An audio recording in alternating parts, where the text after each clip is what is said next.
بسم اللہ الرحمن الرحیم۔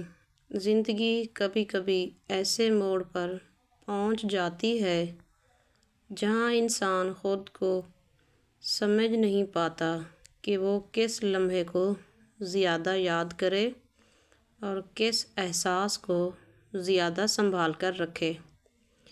یہی لمحہ سعدیہ کی زندگی میں اس وقت آیا جب اس کی ایک عام سی دوستی نے اس کی زندگی بدل دی۔ سعدیہ ایک حساس اور نرم دل لڑکی تھی۔ وہ بہت سوچ سمجھ کر رشتے بناتی تھی اور ہر تعلق کو دل سے نبھاتی تھی۔ اس کے لیے دوستی پہلے اور محبت بعد میں تھی۔ وہ ہمیشہ کہتی تھی کہ جہاں دوستی ہو وہاں اعتماد ہوتا ہے اور جہاں اعتماد ہو وہاں محبت خود پیدا ہو جاتی ہے۔ سعدیہ اور علی کی دوستی بھی کچھ ایسی ہی تھی۔ دونوں کی شروعات بہت سادہ تھی، کچھ باتیں، کچھ ہنسی، کچھ گلے شکوے اور پھر ایک نہ ختم ہونے والا ساتھ۔ کسی کو اندازہ نہیں تھا کہ یہ دوستی ایک دن محبت میں تبدیل ہو جائے گی۔ وقت گزرتا گیا اور یہ احساس بڑھتا گیا کہ دونوں ایک دوسرے کے بغیر ادھورے ہیں۔ رشتوں کے فیصلے ہمیشہ انسان کے ہاتھ میں نہیں ہوتے، مگر اس بار قسمت نے دونوں کی خواہش سن لی۔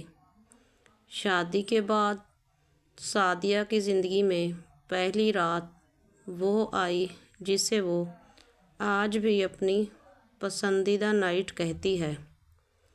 یہ رات کسی فیری ٹیل جیسی نہیں تھی، نہ زیادہ گلیمر، نہ جگمگاتے فانوس، نہ مہنگے تحفے، بس ایک پرسکون کمرہ، نرمی سے جلتی روشنی اور دو دل جو دوستی سے محبت تک اپنا سفر مکمل کر چکے تھے۔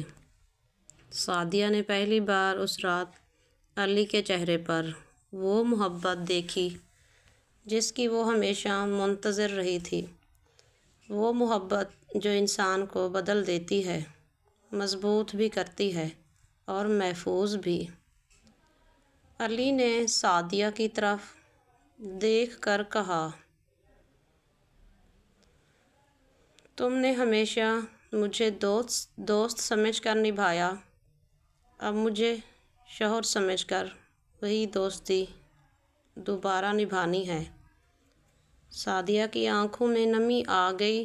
اس نے سوچا، شاید یہی وہ لمحہ ہے جب ایک لڑکی محسوس کرتی ہے کہ اس کی زندگی کسی کے ساتھ مکمل ہو گئی ہے۔ آج کئی سال بعد بھی سعدیہ کے لیے وہ رات میری پسندیدہ نائٹ ہے، کیونکہ اس رات اسے صرف محبت نہیں ملی تھی بلکہ ایک ایسا ساتھ ملا تھا جو دوستی سے شروع ہوا اور عزت، محبت اور سکون پر ختم ہوا۔